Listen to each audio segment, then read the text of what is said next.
Congress senior నేత MLC Jeevan Reddy కీలక వ్యాఖ్యలు చేశారు. పార్టీ నిర్ణయంతో కార్యకర్తల మనోభావాలు దెబ్బతింటాయంటున్నారు. వారి మనోభావాల్ని గౌరవించాల్సిన అవసరం ఉందని జీవన్ రెడ్డి స్పష్టం చేశారు. గౌరవం లేనప్పుడు పదవులెందుకని కార్యకర్తలు అంటున్నారన్నారు. కార్యకర్తల అభిప్రాయం మేరకే తన భవిష్యత్ కార్యాచరణ ఉంటుందని టీవీనకి ఇచ్చిన ఇంటర్వ్యూలో జీవన్ రెడ్డి ప్రకటించారు. పార్టీ మారే ఆలోచన ఉంటే 2014లోనే నిర్ణయం తీసుకునేవాడిని అన్నారు జీవన్ రెడ్డి. జీవన్ రెడ్డి వ్యాఖ్యల పూర్తి సారాంశం మా కరెస్పాండెంట్ శ్రవణ్ అందిస్తారు. 40 ఏళ్ల రాజకీయ ప్రస్థానంలో కాంగ్రెస్ పార్టీకి ఒక విధేయుడిగా పనిచేసిన నేను ఈరోజు పార్టీలో గౌరవం దక్కలేదనే తీవ్ర మనస్తాపంతో ఉన్నానని చెప్పిన సందర్భంలో ప్రస్తుతం ఎమ్మెల్సీ జీవన్ రెడ్డి మనతో ఉన్నారు. వారితో మాట్లాడదాం. సుదీర్ఘ రాజకీయ అనుభవం, పార్టీకి చాలా విధేయుడిగా ఉన్న జీవన్ రెడ్డి ఈరోజు తీవ్ర మనస్తాపానికి చెందారు. పార్టీలో సంజయ్ని చేర్చుకోవటం అభ్యంతరకరమా? ఆ సమాచారం మీకు ముందస్తుగా లేకపోవడం అభ్యంతరకరం? ఏదైనా చేర్చుకోవడం అభ్యంతరకరమే, దాన్ని చర్చించకపోవడం కూడా అభ్యంతరకరమే. వాస్తవంగా ఏదైతుందో ఇలా రాష్ట్రంలో కాంగ్రెస్ ప్రభుత్వం సుస్థిరంగా ఉన్నది. 65 మంది సభ్యులతో ఉన్నది. వీళ్ళ 7 MIM any day there is no scope of the sealing with BJP అంటే ఆ 7 కూడా దాదాపు కాంగ్రెస్కు ఎనీడే సహకరిస్తాయని చెప్పని భావించవచ్చు. అంటే 65 72, ఇంకో సిపిఐ ఉంది 73. సంఖ్యాబలమే ప్రధానం కాదు కదా. సంఖ్యాబలం మనకు సరిపోయేంతున్నది. సుస్థిర ప్రభుత్వము, ఇలా ప్రభుత్వం ఎన్నికలు చేసిన ప్రణాళిక వాగ్దానాలు ఏవైనా ప్రజలకు చేరవేయడానికి అవకాశం ఉంది. ప్రభుత్వం పనిచేస్తుంది కూడా, అన్ని అవకాశాలు ఉన్నాయి. ప్రభుత్వం పనిచేస్తుంది కూడా. ఇవన్నీ పెట్టుకొని ఇవాళ గతంలో కేసీఆర్ చేసిన పని మనం కూడా చేస్తామని చెప్పానంటే అది how people will receive it. It's ఇవాళ వ్యక్తిగతం కాదు ఇది, నాకు వ్యక్తిగతం కాదు ఇది. ప్రజలు ఏ విధంగా దాన్ని రిసీవ్ చేసుకుంటారు అది కూడా మనం గమనించాలని చెప్పి అంటున్నా. ఇలా స్వయంగా మన ఏఐసీసీ ఎన్నికల ప్రణాళిక ఏదైతుందో పాంచ్ న్యాయ్ ఏ పరిస్థితుల్లో ఏదైతుందో యాంటీ డిఫెక్షన్స్ ఎంకరేజ్ చేయకూడదు. గతంలో రాజీవ్ గాంధీ గారు రూపొందించినటువంటి యాంటీ డిఫెక్షన్ లా ఏదైతుందో కొంత రూపభూషణంగా ఉన్నది.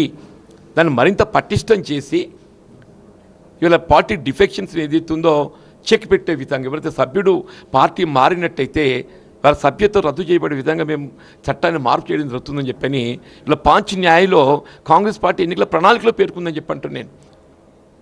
మరి దానికి భిన్నంగా ఇవన్నీ జరుగుతుంటే సార్ నాకు రియల్లీ ఐ ఫెల్ట్. మీ మాటల్లో ఒక భావోద్వేగం కనిపిస్తుంది. గత 10 ఏళ్లుగా మీరు ఎవరితోనైతే పోటీ పడ్డారో, ఎవరికి వ్యతిరేకంగా మీరు న్యాయం కోసము, ప్రజాసేవ కోసం మీరు చేశారో అటువంటి వ్యక్తి ఈరోజు పార్టీలోకి వచ్చారు.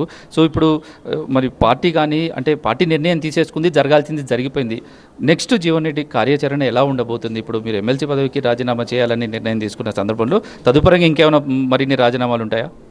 రాజీనామాలు ఏముంటాయి బాబు? నేను ఎమ్మెల్యే ఇప్పుడు పార్టీ పరంగానే పదవి పొంది నేను పార్టీ యొక్క నిర్ణయాన్ని నేను విభేదిస్తున్నప్పుడు certainly I must tender my resignation of my position whatever I'm holding through the party పరంగా నేను పొందినటువంటి అవకాశాన్ని అయితే నేను అనుభవించుకుంటూ పార్టీ నిర్ణయాన్ని విభేదించడం అనేది సరైనది కాదు కదా. గత 4 దశాబ్దాలు ఒక క్రమశిక్షణ గల కార్యకర్తగా ఎప్పుడైతే నిర్ణయం తీసుకున్నా కానీ నేను దానికి అనుగుణం ఎదిలాను. నేను ఒక స్టేజ్లో ఏదైతుందో I was picked up for PCC president. I was picked up PCC president కూడా నియామకం చేయాలని చెప్పి ఆలోచించిన తరుణం లోపల ఇదే పెద్దలు జానారెడ్డి గారు ఏదైతున్నదో ఆయన నాగరిక ఉప ఎన్నికల తరుణం లోపల పీసీసీ ప్రెసిడెంట్ ప్రకటింప చేయడం నా ఎన్నికల యొక్క వాతావరణం ప్రాస్పెక్ట్స్ దెబ్బతినే అవకాశం ఉంటుంది కాబట్టి దాన్ని నిలుపుదల చేయండి అని చెప్పాను. Later it was change. Revanth Reddy గారు వచ్చిండ్రు, అందరు వెల్కమ్ చేసి, నేను కూడా వెల్కమ్ చేసి, అందరు వెల్కమ్ చేసి, నేను కూడా వెల్కమ్ చేసి. పార్టీకి యువ నాయకత్వం వస్తుంది. పార్టీ ఏదైతుందో మన టీఆర్ఎస్ ప్రభుత్వాన్ని ఎదిరించడానికి రాష్ట్రంలో కాంగ్రెస్ పార్టీ బలోపేతం కావడం తోడ్పడుతుందనే ఒక భావన కార్యకర్తలు వ్యక్తమైంది, జనంలో వ్యక్తమైంది. నేను కూడా ఏదైతుందో అదే అభిప్రాయంతో ముందు పోవడం జరిగింది. నేను ఎన్నడూ కూడా పార్టీ పదవులని చెప్పాను కాదు కదా. కానీ ఇవాళ ఏదైతుందో కార్యకర్తల మనోభావాలు దెబ్బతింటుంది. ఇవాళ ఏ కార్యకర్త ప్రతి గ్రామం లోపల, ప్రతి ప్రాంతం లోపల ఏదైతుందో నిన్నటి వరకు వాళ్ళతో విభేదించి వాళ్ళతో పోరాటం చేయడం జరిగింది. నేను కార్యకర్తల మనోభావాలను గౌరవించే ఒక బాధ్యత నాపై ఉన్నది. కాంగ్రెస్ పార్టీకి ఒక విధేయుడైన కార్యకర్తగా నేను ఇన్ని రోజులు పనిచేశానన్నారు. మరి ఈ మీ సీనియారిటీని గుర్తించి కాంగ్రెస్ పార్టీ నుంచి కూడా మీకు సంప్రదింపులు వస్తున్నాయి. శ్రీధర్ బాబు కలిశారు, డిప్యూటీ సీఎం నుంచి మీకు సమాచారం వచ్చింది. అలాగే జానారెడ్డి కూడా మీతో మాట్లాడటం జరిగింది. Thank you. ఎవరు మాట్లాడినా కానీ ఏదైతే ఉందో నేను చెప్పిన కార్యకర్తల మనోభావాలను గౌరవించాల్సిన బాధ్యత నాపై ఉన్నది. కార్యకర్తల మనోభావాలకు అనుగుణంగా వాళ్ళ అభిప్రాయానికి అనుగుణంగానే ముందు పోవడం జరుగుతుంది.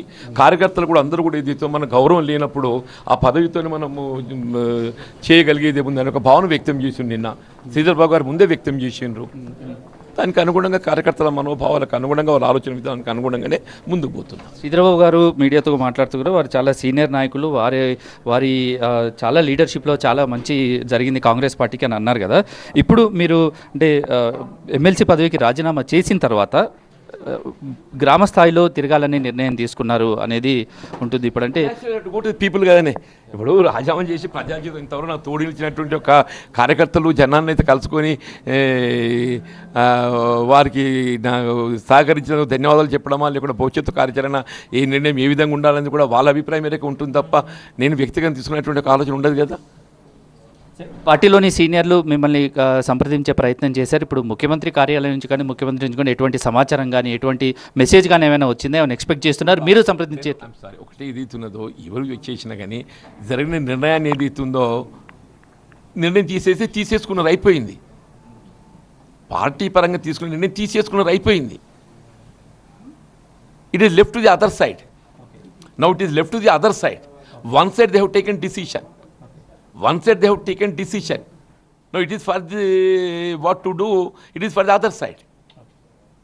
అదర్ సైడ్ మీరు ఇప్పుడు ఎమ్మెల్సీ పదవికి రాజీనామా చేస్తున్నా అన్నారు, మీరు ప్రజల్లోకి వెళ్తాను అంటున్నారు. అయితే ఈ నేపథ్యంలో జీవన్ రెడ్డి పార్టీ మారే అవకాశాలు ఉన్నాయి, ఆల్రెడీ బీజేపీ నుంచి సంప్రదింపులు వస్తున్నాయన్న వార్తలు ప్రచారం జరుగుతుంది. దీని మీద మీ స్పందన? చూడు బాబు, పార్టీ మారాలనే ఆలోచన ఉన్నట్టయితే 2014లో party మారేట్టున్నాయి.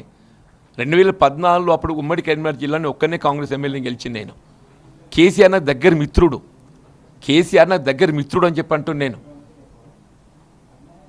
Not out side secret, openly house లోపల ఈ కేమ్ అండ్ సాట్ బిసైడ్స్ మీ.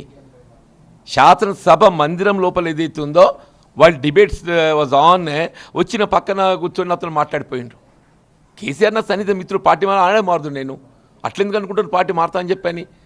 ఏదైనా ప్రజాభిప్రాయానికి అనుగుణంగా. తర్వాత 2019లో కూడా I was lone council member. 2019లో I was lone council member. 5 సంవత్సరాలు ఏదైతుందో ఒంటరి పోరాటం చేసిన కౌన్సిల్లో ఆనాడు అధికారం నాకు ప్రధానమైనట్టయితే ఆనాడు పార్టీ మారి ఉంటే నాకు ఆనాడు పదవులు వస్తున్నాయి కదా. నేను పదవిని ప్రధానంగా భావించేవానైతే there was scope for me in 2014 and 2019 twice. 2014 శాసనసభ్యుడిగా, 2019లో శాసనమండలి సభ్యుడిగా 2 పర్యాలు నాకు అవకాశం ఉండే. కానీ వాళ్ళు ఏ నిబద్ధత ఇవాళ పార్టీ క్రమశిక్షణ కలిగి ఉన్నో దానికి అనుగుణంగా ముందు పోవాలని చెప్పని భావించిన. ఇవాళ కూడా ఏదైతుందో ఆ క్రమశిక్షణతో ఏదైతుందో పార్టీ పరంగా పొందినటువంటి హోదాను వదులుకున్న తర్వాతనే ఉండబోయే నిర్ణయం ఉంటుంది. బలమైన సంఖ్యాబలం ఉన్నా కూడా సంజయ్ని పార్టీలో చేర్చుకోవాల్సిన అవసరం లేదు, ఎందుకంటే మంచి సంఖ్యాబలం ఉంది. అయినా కూడా సంజయ్ని పార్టీలో చేర్చుకోవటం అనే అంశాన్ని మీరు ఎలా చూస్తారు? దాన్ని నేను సరైన నిర్ణయం అని చెప్పి భావిస్తలేను కదా. దానిపైన నా రియాక్షన్ కదా బాబు. ఏ విధంగా చూస్తారంటే ఏమన్నాడు బాబు, నిర్ణయం సరైనది కాదు కాబట్టి నేను రియాక్ట్ అవుతున్నాను. నేను నా రియాక్షన్ కారణమే అది కదా, నిర్ణయం సరైనది కాదు అని చెప్పని. వీళ్ళు సంజయ్ గారిదే కాదు, ఈవెన్ పోచారం శ్రీనివాసరెడ్డి కూడా చెప్పంటున్నాను నేను. ఈవెన్ పోచారం శ్రీనివాసరెడ్డి పార్టీలో మార్చుకోవడం కూడా సరైనది కాదు అన్న ఒక భావన కలిగి ఉన్నా నేను. వీళ్ళు అన్నాడు భట్టి గారు ఏదైతే ఉందో శాసనసభలో ప్రతిపక్ష నాయకుడుగా ఉంటే, ఒక దళిత నాయకుడు ప్రతిపక్ష నాయకుడుగా ఉంటే ఏదైతే ఉందో అన్నాడు కేసీఆర్ గారు ఏదైతే పన్నిన కుట్రలో ఇదే శ్రీనివాసరెడ్డి గారు భాగస్వామి.